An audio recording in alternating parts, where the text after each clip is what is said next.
Hey, welcome back to another installment of the Wide Right Podcast. I'm Manny Navarro, Miami Hurricanes beat writer and college football writer at The Athletic, joined once again by Carlos Ledo of the MIA All Day Podcast.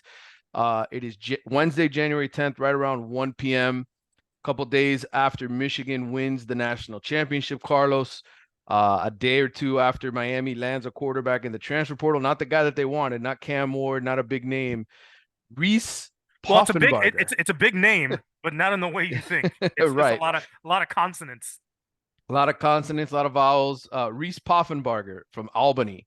The last good product out of Albany, some people would say, is Jared Verse. He turned out to be pretty good for Florida State.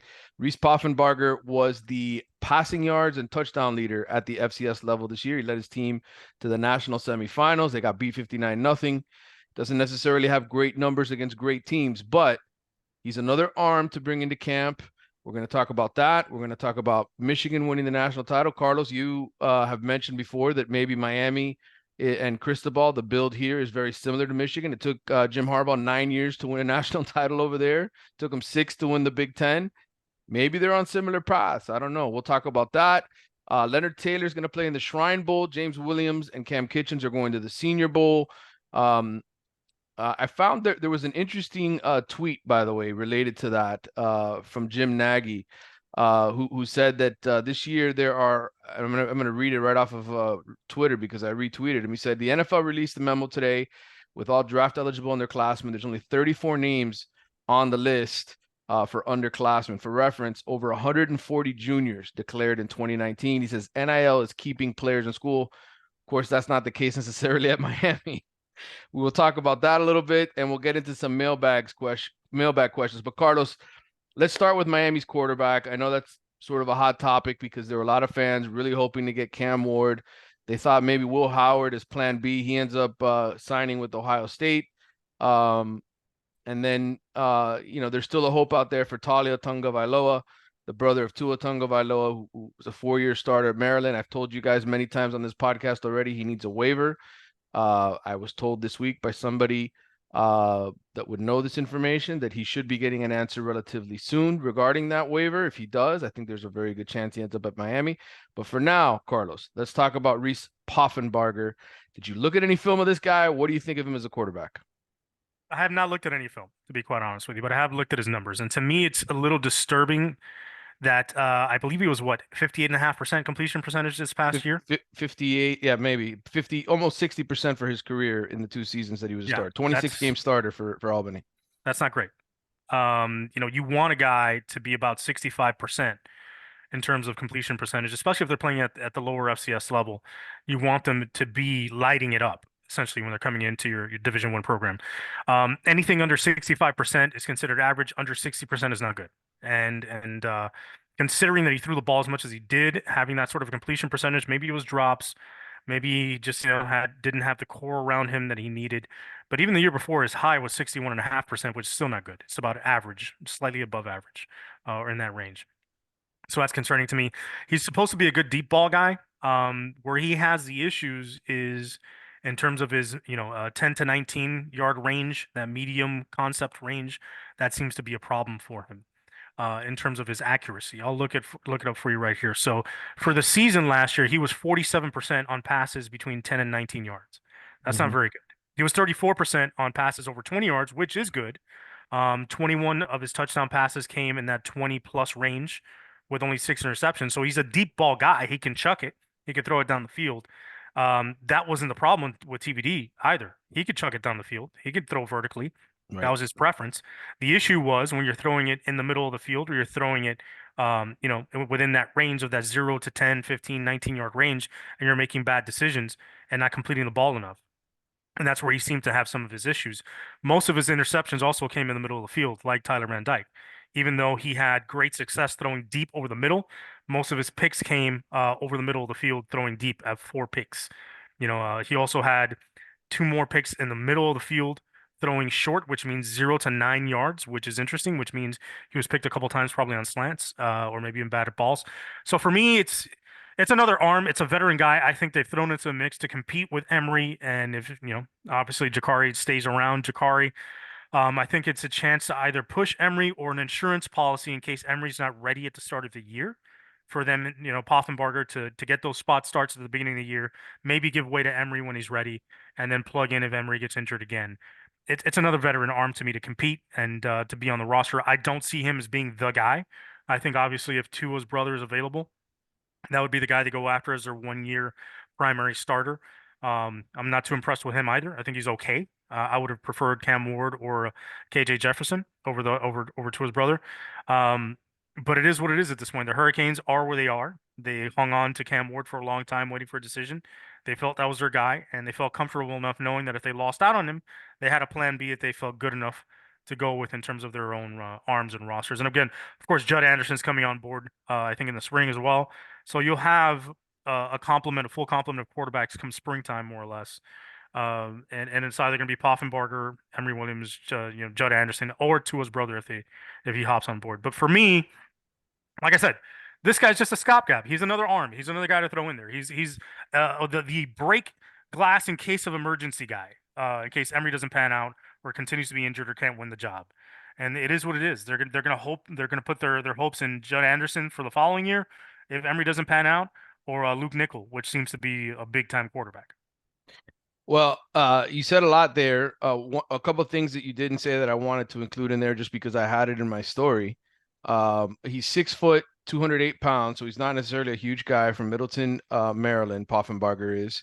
He was sacked 71 times Yep, over 2 seasons. that's a That's lot. something. That's a lot of sacks. Did rush for 310 yards and 8 scores, so he's not totally stationary or totally reliant on an offensive line having to block for him where he doesn't take off and run at all. He has scored on the run a couple times. He can dunk. I put that little video up. I know a lot of Miami fans got pissed because I made a big deal of his dunk video of him doing some windmill jams and some reverses and this and that. And I'm thinking to myself, I don't know about you, Carlos, but as a 6 foot fat Cuban man, I'm impressed anytime I see a 6 foot white guy dunk like that. I mean, is it not impressive to you? Listen, I've been impressed with white guys that can dunk since Billy Ho and White Man Can Jump. Okay? When Billy gets that final dunk at the end, and in the movie theater, everybody just erupts. Right. That is a crowning moment for Caucasian history to see Billy Ho dunk. Yeah, it's impressive. It means he's athletic. Doesn't mean he's got pocket presence. Right. Doesn't mean he knows when to get rid of the football. I just looked up his time to throw numbers for this past season. His average was 2.71, which is kind of high. Tyler Van Dyke's was 2.64.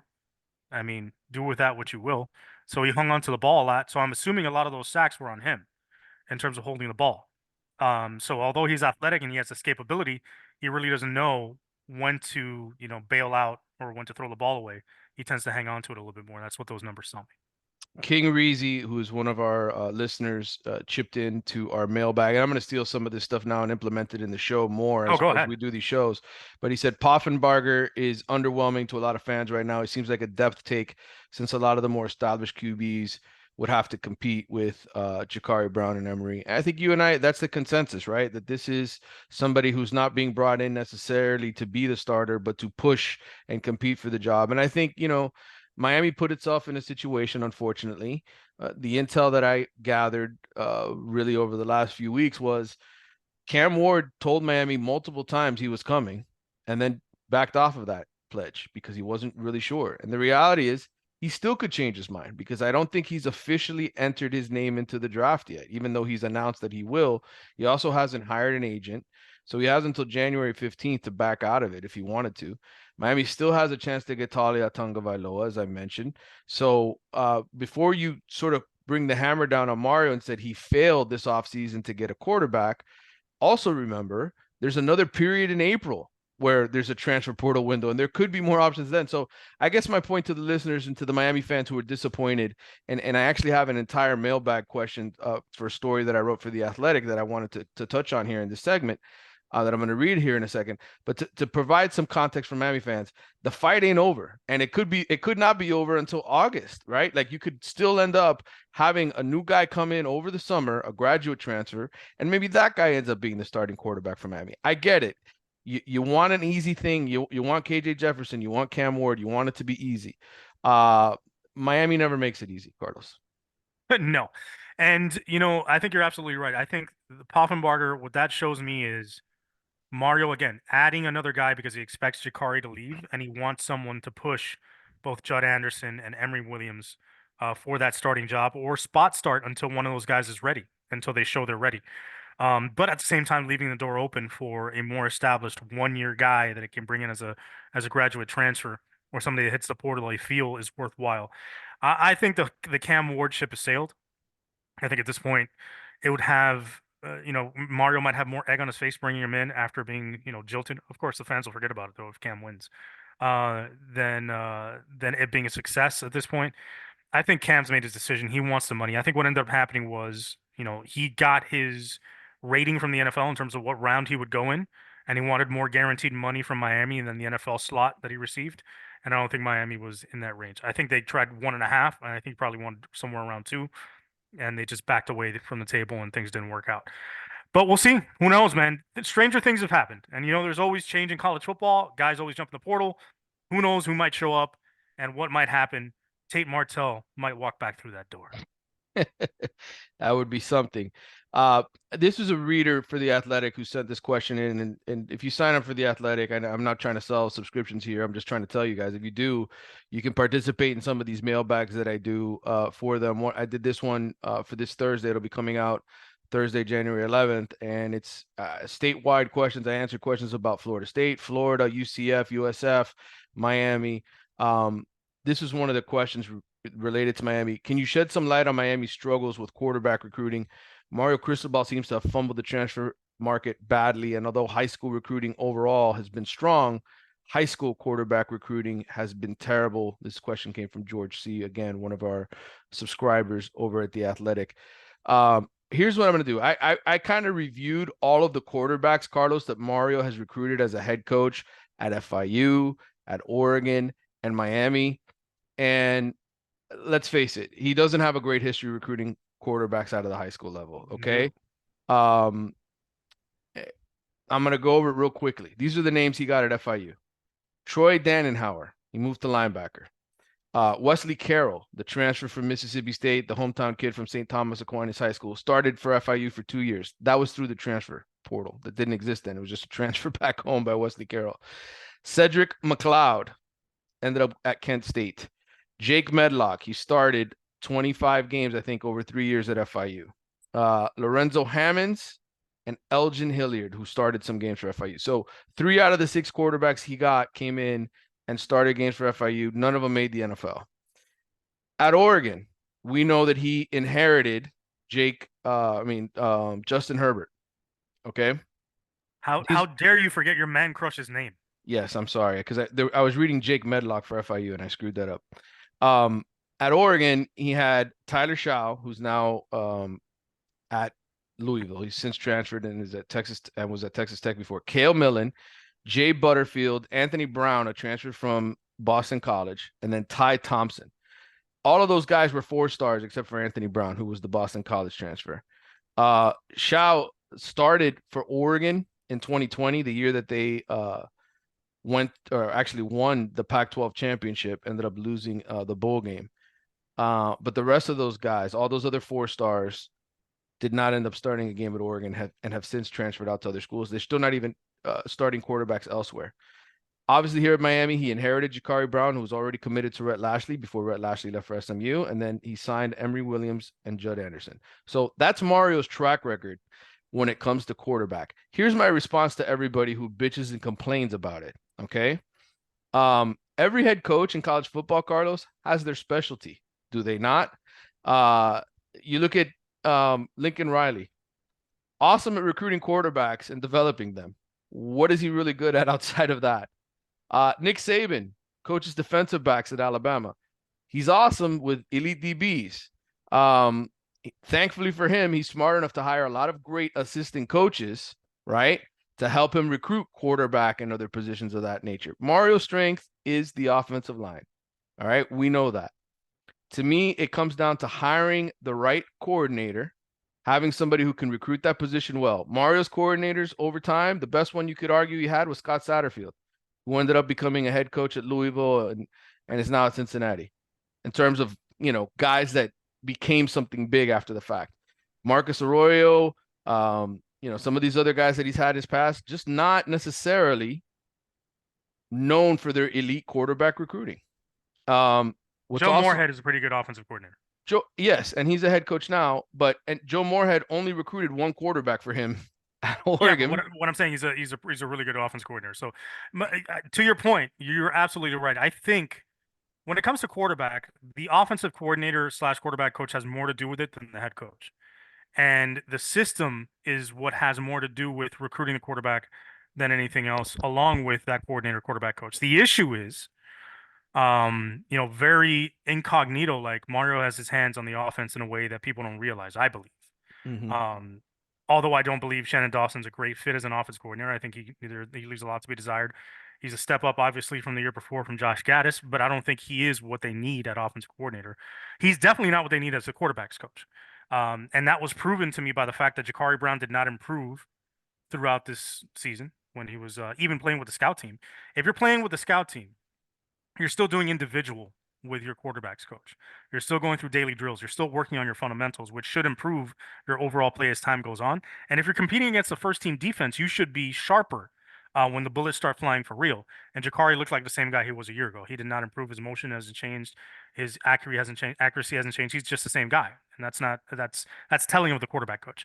It's also telling of the quarterback coach that the guy who calls the plays and who coaches the guy who handles the ball the most took him 9 games to figure out how to try and adjust and work with his starting quarterback to get him out of a funk and stop having him turn the ball over 19 times a game.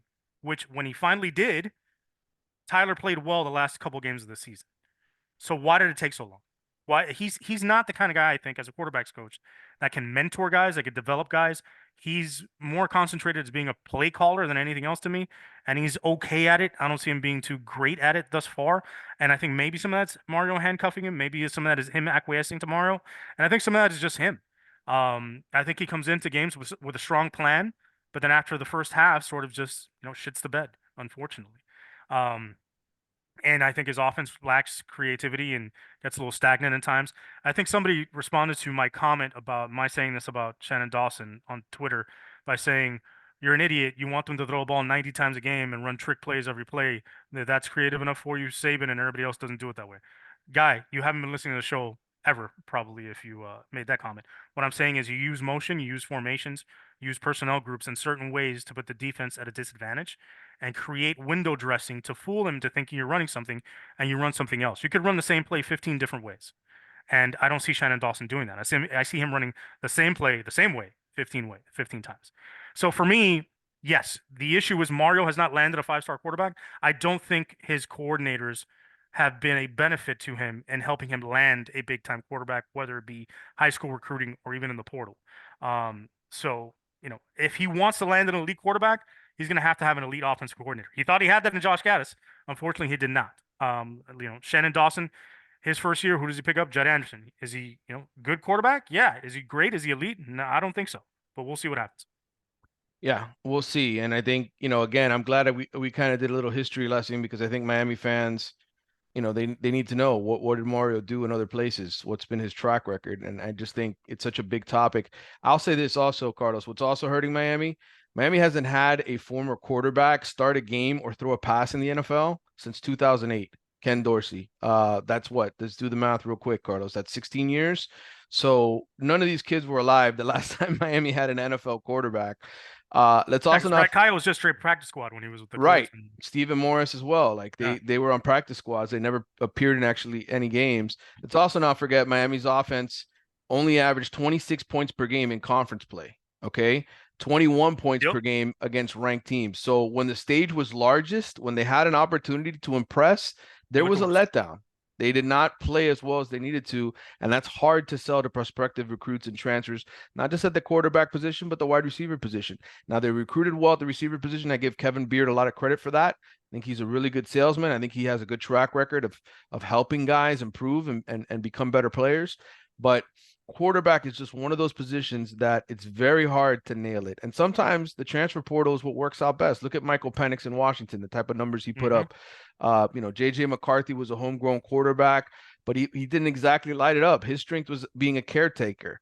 And maybe that's ultimately what Miami needs in the long run under Mario, somebody who is just really good at protecting the football and leading his team to victories, kind of like Ken Dorsey was, if you think Yeah, about it, Carlos. absolutely. I mean, another guy that hit big in the portal was Joe Burrow, transferring over from Ohio State to LSU and blew up. I was about to say that. I think the way that Mario can overcome the fact that he's not getting an elite quarterback is by getting a good quarterback that can manage games, that knows where to go with the football, that can be smart, and continuing to do what he's doing now, which is build the offensive line to give him the opportunity, the time to be able to read the defense and get the ball to playmakers and put it in their hands and let the playmakers do the work. That's really what Miami needs to do is build that offensive line, build the skill position guys. You can have a three-star quarterback back there as long as he knows where to go with the football and Yeah. lets those guys make the plays for him. All right, this seems like the perfect point to transition to our second big topic of the day, which is the Miami-Michigan comparison, right, Carlos? Something that we've talked about on the show, something you mentioned in the past that maybe this is the way Miami builds its next champion. I'm going to read a couple of comments off of Twitter. This one's from Al Gauthier, 508 Kane fan. Based upon Michigan's win Monday night, who needs a QB or consecutive top 10 recruiting classes? Is what we saw going to be Mario's version of Miami? Then Jason, at Jason Real Hip Hop on Twitter says, when you look at the recent national champions, does Cristobal's talent acquisition and coaching ability really stack up? So I did my homework. I know you love that. I know you Yes. love Manny stats here. I just Michigan's I just I just sit back with a crib sheet or I just peek over your shoulder and I get the answers. That's the way I like it. well, Michigan's victory, okay, in the team talent composite era, right, which is really since 2015 on, where 247 Sports racks up, how many 4 stars and 5 stars you have on the roster. Michigan's team talent composite ranking for 2023 was 14th, 2 spots behind Miami. They had 45 4 stars and 2 5 stars on the roster. That is the lowest ranking on the team talent composite as far as a national champion since 2015. You go backwards, Georgia was second. They had 68 combined blue chippers. 2021, Georgia was second. They had 58 or 56 combined blue chippers. Alabama in 2020, they were second with 70 blue chippers. In 2019, LSU and Joe Burrow in that loaded roster, they were fifth with 51 blue chippers. Clemson in 2018, they were sixth. Third, let's see here, 46 blue chippers. And then 2017, Alabama was first. 2015, Alabama was first. The next lowest to Michigan was Clemson, who was ninth in 2016. They had a total of 39 blue chippers on the roster. So the moral of the story here, Carlos, is that Michigan's victory should provide hope not only to Miami fans, but to everybody else in college football. I think that you don't have to beat Georgia, Alabama, LSU, or Clemson to win the national title. But I will say that it only happens once every 9 years. Yes. And I think you're absolutely right. So if you want to be consistent like Alabama, Clemson, Georgia, you've got to have top five, power rankings in terms of your recruiting index, your talent index, and top five recruiting classes. You can get away with being in Michigan once, once in 9 years. That's a little reference to a movie. I forget the name of it. It's someone with got Michael Keaton. Yes. My mother hung me from a hook, Johnny. You want Johnny be good, isn't it? Yeah. Once. But yeah, I look. Michigan built their team in Jim Harbaugh's identity. And I think that's what Mario's doing. He's trying to build a roster not only with stacked with talent, but to his identity. And what Michigan did was pound people to death. They physically imposed their will upon them. That's what Mario wants to do. You know why? Because that is an all-weather game plan. It doesn't matter who you play, where you play them, what the conditions are. If you physically beat your opponent to death, you're going to win games because that is always going to be there for you. Your physicality, your intensity, your desire, if managed right, is always going to be there. That sometimes your passing game is going to be off. Guys are going to drop balls. Your quarterback's going to have a bad day. The other team might come out on fire. At the end of the day, your physicality should never change. And if you could impose your will physically on the teams, you're going to be able to use that to create a sea change in a game, shift it in your direction, and get a W. And no matter what you're playing or what you're doing. So I think that's what they're doing now. But it will be a slower burn than just completely out talenting other teams, right? So it's a longer process. It requires a lot more patience, which I don't know the Miami fan base has, but it is possible. but it's just putting it in the right spots. And I think what Mario's doing, building from the inside out, is the way to go about it. And Harbaugh's done a great job of it. He's had some really solid recruiting classes, but as you said, nothing in the top 5 range to be able to help him compete on a consistent basis. But he still made the playoffs the last 3 years. Gotten smoked a couple times, but finally got through this past year.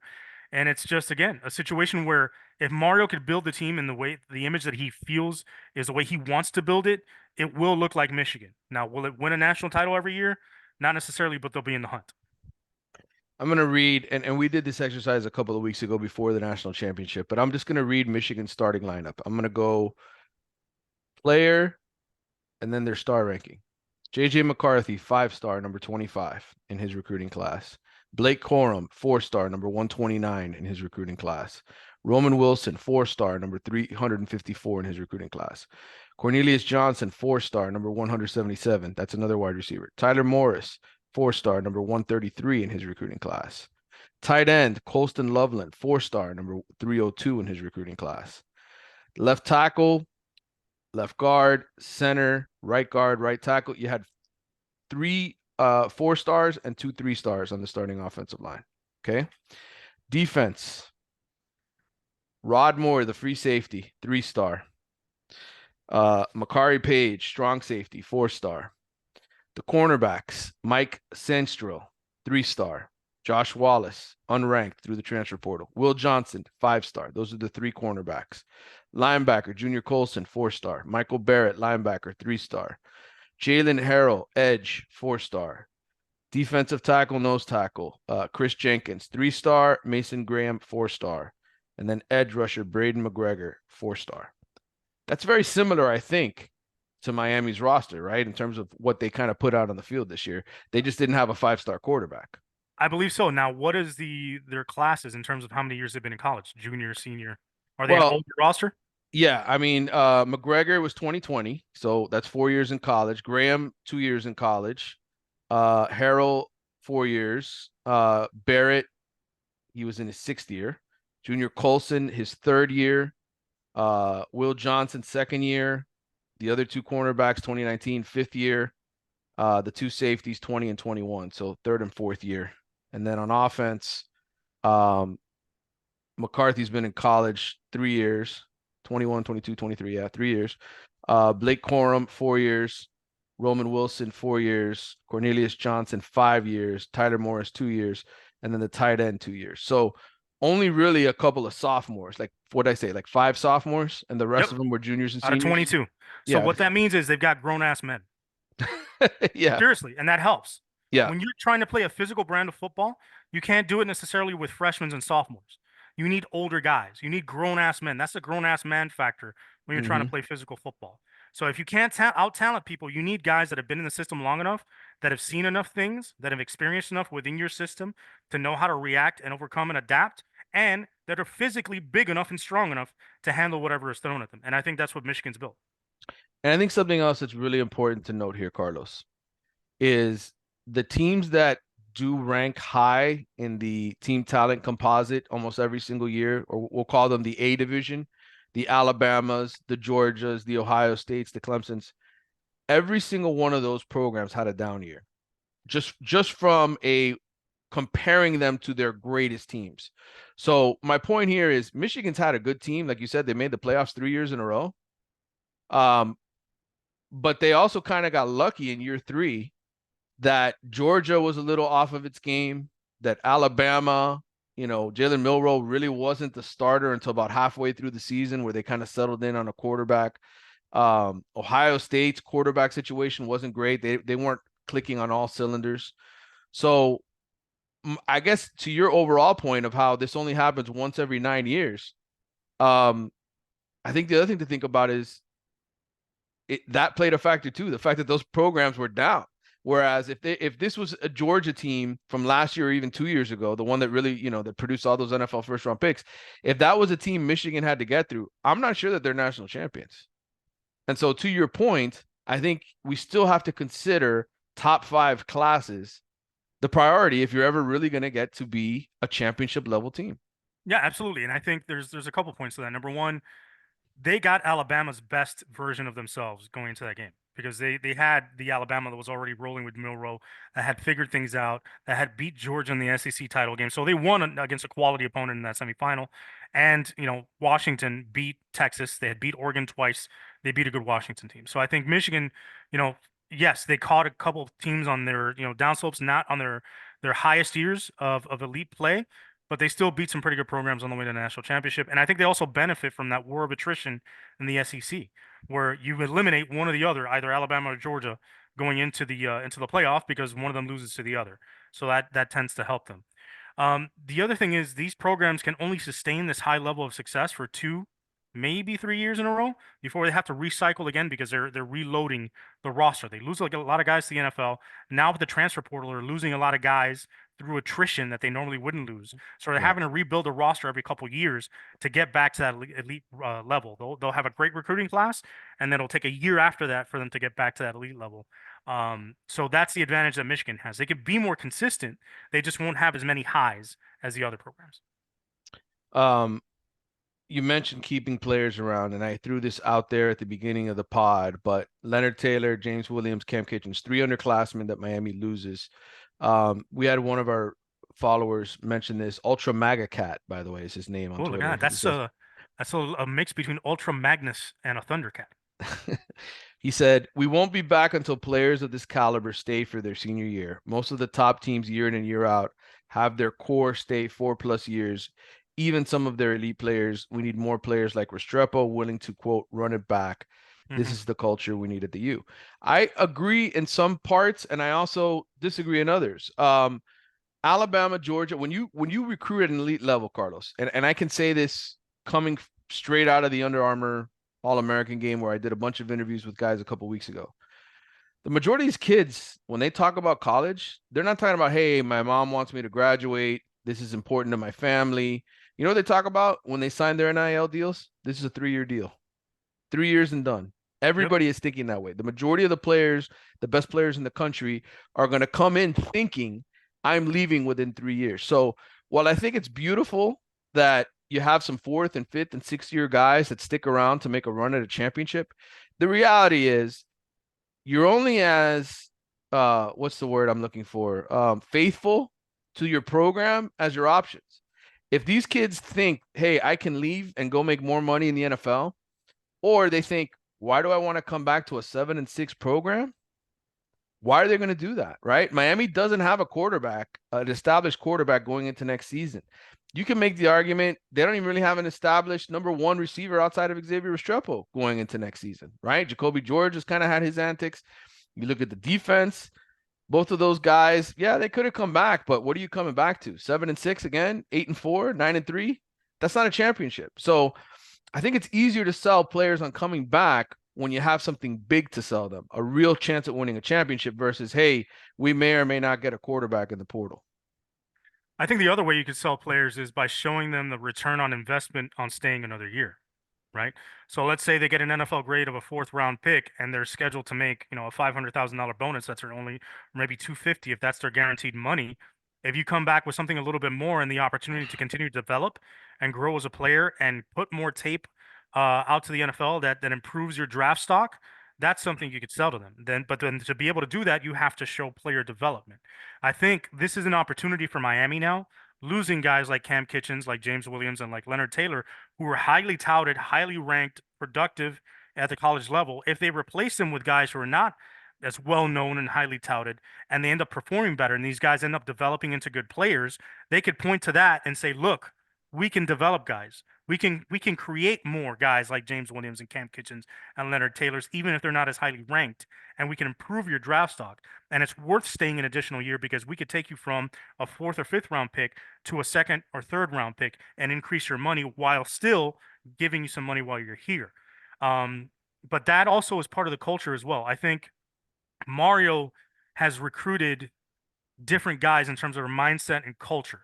And it's obvious because he's having top five recruiting classes after losing seasons, right? After a 5-7, after a 7-6, he has highly ranked kids coming to Miami. That's not all money because you can't pay all those guys and pay them well. They wouldn't have enough funds to do it. It's selling them on a vision of a program and them accepting that and being culturally aligned with what it is you're pitching. Because if not, they wouldn't come to this kind of a program. They have Right. other options where they could play for programs that'll compete immediately for a national championship, maybe develop them better, have shown better track records of development. The guys that are leaving now are from that old guard that were brought on board almost as mercenaries, like, hey, help us save this program. We need you. You guys are the highest ranked players in South Florida. Please get us out of this rut. Um, so sometimes a lot of that has to do with mindset and culture, and if the guys are aligned with what it is you're selling. If those guys don't buy what you're selling, if they're not cool with what's going on in the program anymore, if they feel like, hey, listen, I'm about my bag and I'm not about anything else, then they'll leave. But if they're aligned with what it is your vision is, then they're willing to take on another year. Like even though Restrepo's not a Mario guy, culturally he's a Mario guy. Yeah. Be interesting to see what happens going forward if they can keep some of those guys around. But Carlos, I think the closer you get to a championship, the easier it is to sell that dream. All right, let's get to some mailbag questions. I'm gonna steal a couple of these from the one that I got for the Athletic. This is a good topic. It's very clear Cristobal can recruit and is further aided by Miami's strong NIL abilities. But at what point do the recruits look at the results thus far and lack of development, not to mention game day experience, and question whether it's the right move? This is from Colin K, one of the subscribers at The Athletic.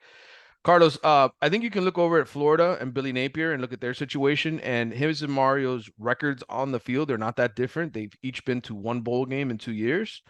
Um, the difference is Billy Napier's contract. He signed a 7-year deal, and I would say Mario's 10-year contract and just the general progression of the program, having back-to-back top 10 recruiting classes, um, going from 5-7 to 7-6 versus Billy Napier, where he went like, I don't know, 6 wins to 5 wins this past year and losing his last 5 games. Like perception is everything. And I think for Mario, the reason why it looks better for him right now is because they went forward, where Napier took a step back. So I think as long as Mario doesn't take a step back, recruits aren't going to start looking at Miami saying, well, where's this thing headed? Whereas I think that's what's happened at Florida. Listen, there's an old adage in football called "you can't go broke making a profit," and what that means is you don't always have to hit a home run with a deep ball. You don't always have to hit a big play. You can make first downs by getting 3 yards, 4 yards a pop.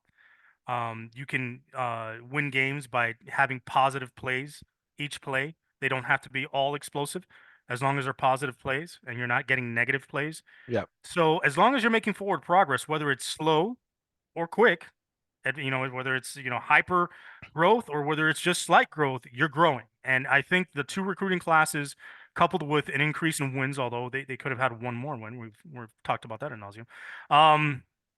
That shows that this program is at least heading in a positive direction. It's trending forward. For Mario to be questioned, I think it's going to take them taking, like you said, a step backwards from going from, like, let's say they're 7-6 this year, they go back to 5-7 again. That would be a situation where now a red flag is raised.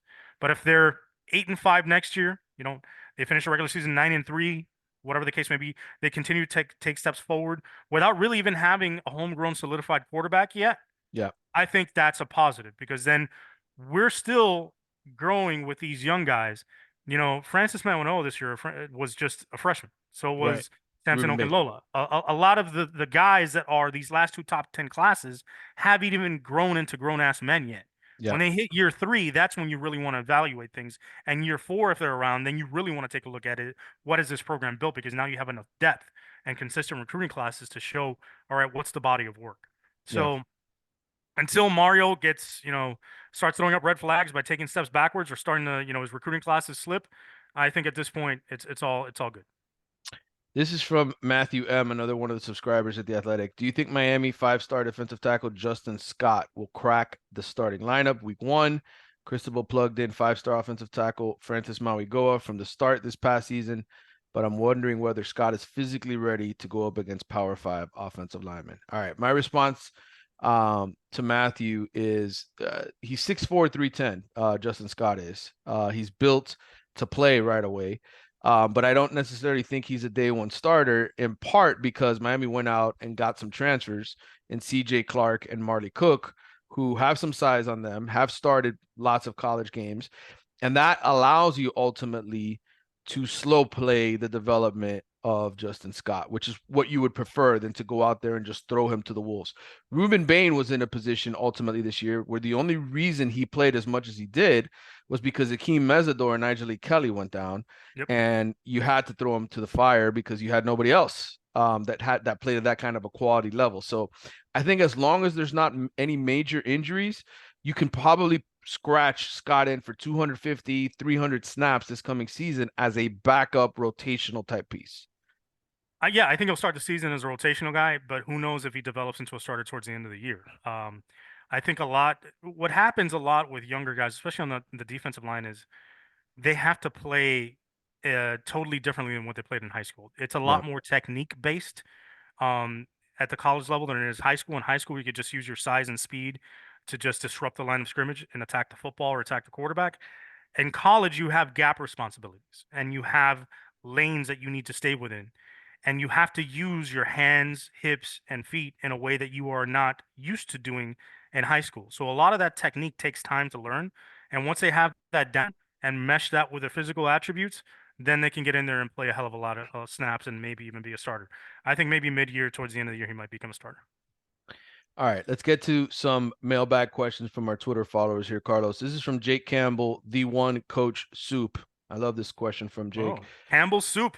Are you guys gonna have Aaron Rodgers on to add a little extra buzz to the pod? LOL. Kidding. Love you guys. What's the status or insight of Mark Fletcher's injury? All right, Jake. If we could afford Aaron Rodgers and we could increase our reach here, we certainly would do it. We're whores. We'd do it, right, Carlos? Listen, I'd get naked for a bag of Twinkies right now if you wanted. I'd get naked for some Campbell's soup, Jake. Send it over. uh, Jake, Mark Fletcher's injury, I don't have any official word. I have, through back channels, I have a feeling it's not a good injury. Okay. And I've said that now for weeks.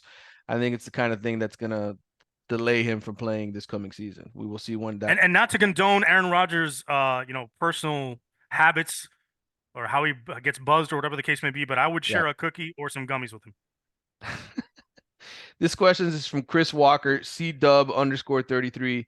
Do you guys think or know that Mario handcuffs Dawson on play calling? Thanks, guys. Love the show. Do I think he does? Probably. I think that's the reputation he had and he came with from Oregon, that he's going to prefer to get into a rock fight than to throw the ball over the field. But then I think back to the Texas A&M game and I say to myself, God, they threw the ball out in that game, Carlos. They look good doing it too because they were playing man coverage. Yep. And then what happened was Georgia Tech was like, nah, we're just going to play zone and take Tyler Van Dyke out of his game. And that was it. And the cat was out of the bag, and Miami's passing game was basically done. So do you know or think Mario handcuffs his offensive coordinators? Do I know? No, because I can't know what's in Mario's head in his life because I stopped spying on him a long time ago. And they made me remove the Teddy Ruxpin I had in his room with the little camera just for legal reasons. But do I think? Absolutely. To me, the telling sign is we've discussed it. When the Hurricanes are on defense, his headset, his microphone is pulled up or around his neck. When the offense is on the field, that headset is on, that microphone is in his mouth, and he's talking. Yep. So what does that say to me? That gives me some evidence that he has some involvement. The other thing is, yes, they threw the ball over the field against Texas A&M, like you said, because they were playing man coverage. But they also, when they started turning the ball over, they didn't adapt. They actually constricted their offense. That speaks to me that Mario was involved. So Yeah. rather than going spread or moving the ball around or trying to find some concepts that worked against the zones, what they did was they went double wing, double tight end, double wing, hammered the ball in inside zone. And that's what happens late in games with Mario. If he feels a little tension, he feels a little pressure, he feels the game's on the line, condense the sets, run the ball down their throat. That's a Mario thing. I don't think that's a Shannon Dawson air raid thing, but Dawson complies. I think Mario in his hire of Dawson, not only hired a guy that he felt was okay with the offensive philosophy that he wanted to have, where he wanted to throw the ball a little bit more, but I think he hired a guy that he could basically bully and maybe be his yes man, where he's not going to fight back and say, Mario, I think we need to run this. I don't care what you say. This is what's best for the offense. I think Dawson's like, all right, cool. I get to be the OC. Whatever you say, Mario. I think it's more reactionary. I don't think Mario sets out to sort of handcuff his guy. I think it's all based on the situation. Yep. And that's what head coaches are supposed to do, by the way. They're supposed to have input. if they don't trust the coordinator, or if they feel like this is what the key is to win the game, right? Because in the end, it's on the head coach to win the game. So the problem is Mario sometimes gets a little too conservative, and it affects the outcome. And sometimes he forgets to take a knee. Yeah. All right. Or you This could have an OC like Lane Kiffin that would give the middle finger to Nick Saban and say, "I'm running whatever the hell I want." this is from Asher Wildman from Spectrum News. Is if Tua's brother gets a waiver, is he back in play, or is Miami done with QBs and the portal? If he gets the waiver, he's in play. All right. This is from And that's Gabe. all we need is another Tua killing seasons for Miami. This is from Game Over 419 on Twitter. What are we up to on the scholarship count? How many more slots do we have available before we have to show someone the door to make room? So I updated the list, Carlos. We are up to 90 scholarship players right now. Now, that doesn't include players who have yet to say that they're gone, right? Who are either seniors or going to be seniors that have graduated, guys that will be going into the portal, all of those kind of things. Miami is up to 9. Do they have to show people the door? Not necessarily. Some way, shape, or form, you always get down to 85. All right. And I am convinced that Miami will get down to 85. So for right now, the number's at 90. It will eventually get down to 85 like it needs to be come the fall. That's all you got to worry about. Yeah. Um, This is from Spurgeon's Cigar. With the current rosters it stands today, what is the realistic over-under win total for 2024? Who's the starter for game 1 against the Gators? So, Carlos, January 10th, right now, without looking at anybody else's roster, not looking at anybody else in the transfer portal, what is Miami's record and who is their starting quarterback on August 31st in game I'm gonna 1? say 9-3 Mm-hmm. because they should have been 8-4 this year, and I think they could take a step forward next year. Um, so I'm gonna go 9-3. And as far as quarterback is concerned, I think it's probably gonna be, as of right now, without any other transfers coming in, probably Poffenbarger. I am going to say 8-4, and I'm going to say Jakari Brown. Because Wow. I'm always going to go on the under with Miami. I think Jakari Brown wins the job. I think he's the best quarterback on the roster right now. Right I think he now. has the most talent, yes. Um, this is from Quent Kent. Early in the season, Carlos had issues with the offense, but said we needed a QB. A recent tweet suggests it doesn't matter who the QB is. Is the issues because the issues will still be there? Why the change?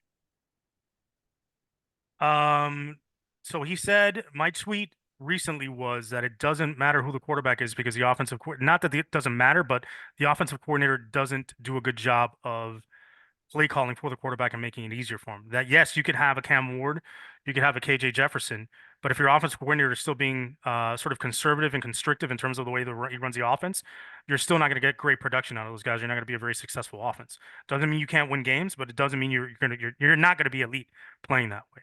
So I still have an issue with the offense. I'm not inconsistent. I think it's obvious that if your offensive coordinator isn't doing a good job of putting the playmakers in the best position possible and giving your quarterback the best resources and tools possible to be successful, that your offense is not going to be as good as it should be.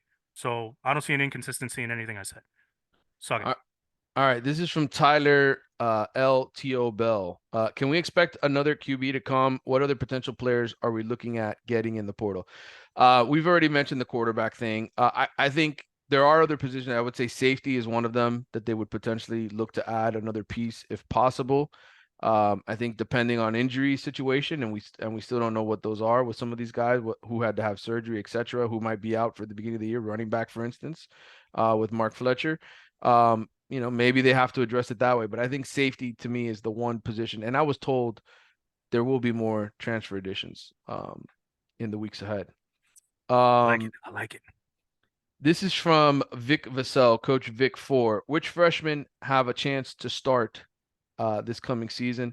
I don't think the list is very long, Carlos. I would say among the freshmen, I would say Nikar, JoJo Trader, or Chance Robinson. I think any of those receivers can get into the starting lineup. Mm-hmm. I don't think any of the offensive linemen, other than Markel Bell, the JUCO transfer, will crack the starting lineup.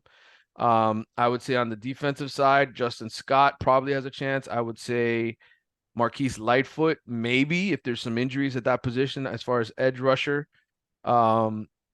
Linebacker, it's hard for me to see Darius Hayes cracking the starting lineup unless Francisco Mauigoa goes down. I think Darius Hayes is being brought in to be the middle linebacker of the future. I think the other guys that they've got, Raul Aguirre, Bobby Washington, those guys are all going to be edge type guys. Go out in coverage, put a hand down, maybe rush the quarterback every now and then.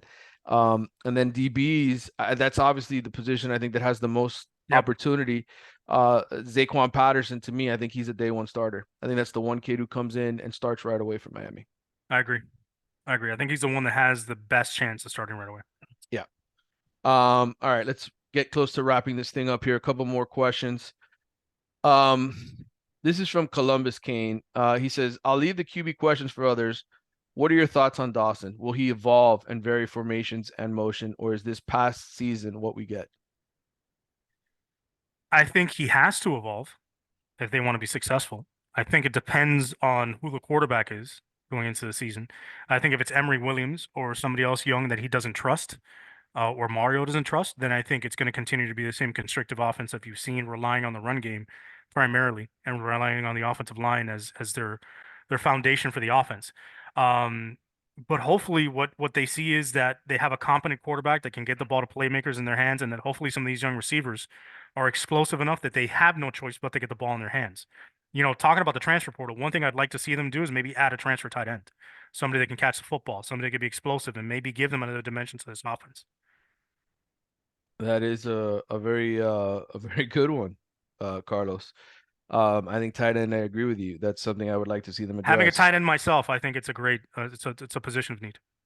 Sam Knowlton, one of our loyal followers here, who would you consider as some of the best Canes since they joined the ACC? The mediocrity era standouts. That sounds like an entire podcast to me. Wow, For the yeah, we should just do a show on like the mediocrity era Canes, the yeah, all mediocrity era Canes. I like yeah, that.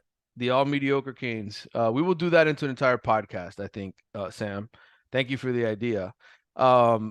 This is from Nick Green. We kind of touched on this earlier. What are some pros and cons to Poff's game based on film I watched? Pros are his ability to make plays outside of the pocket, scrambling, very accurate on the run. Cons, arm strength is a concern, forcing balls into windows that will not be there at Power 5 levels. Your thoughts?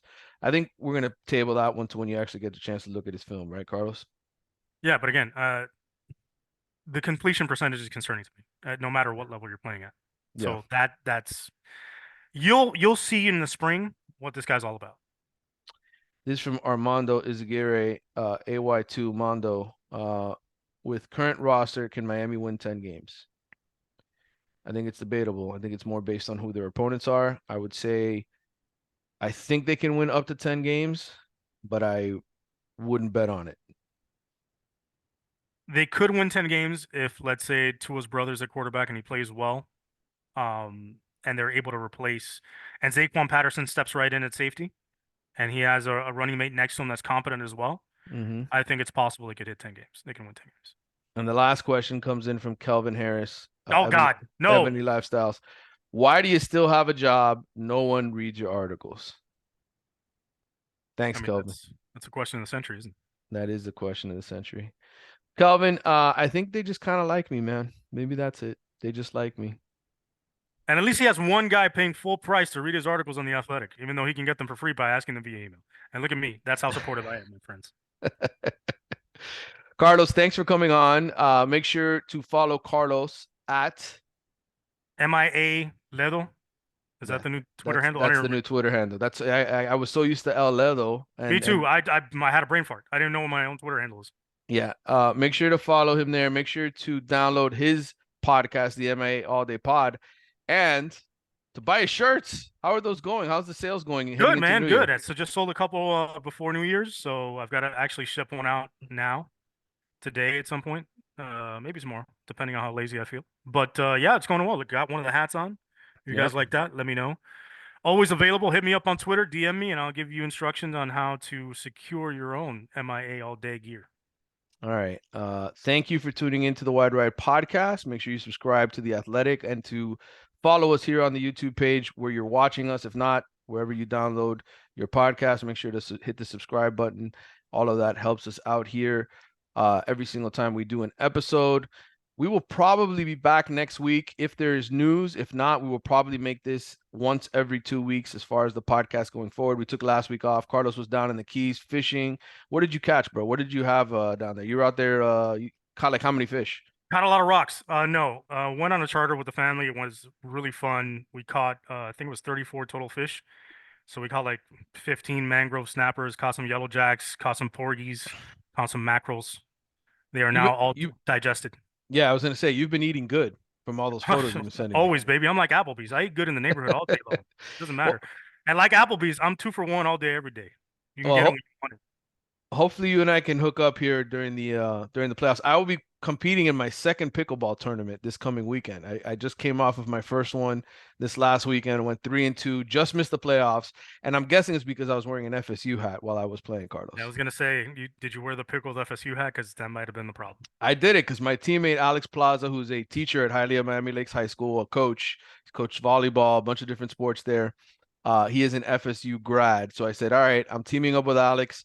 I will support his Seminoles. He always gets a kick out of it when I wear the hat. So I said, let me support him. And then, of course, we lose at the very end. Had we won that match, we would have gotten into the final.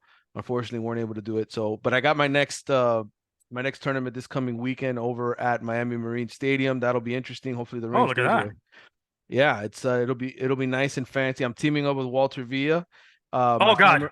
former editor at the Miami Herald, who is a little blind, so hopefully he'll see the ball coming and be able to hit it. So Yeah, hopefully you guys are in a special division. yeah. And for those of you guys listening, if you want to give us any ideas, like my man just recently did with the all mediocre team, feel free to shoot us ideas for off-season content. We're more than happy to exploit those and not give you any credit. All right. We appreciate you. Thanks for tuning into the White Ride podcast. We will see you next week. Peace.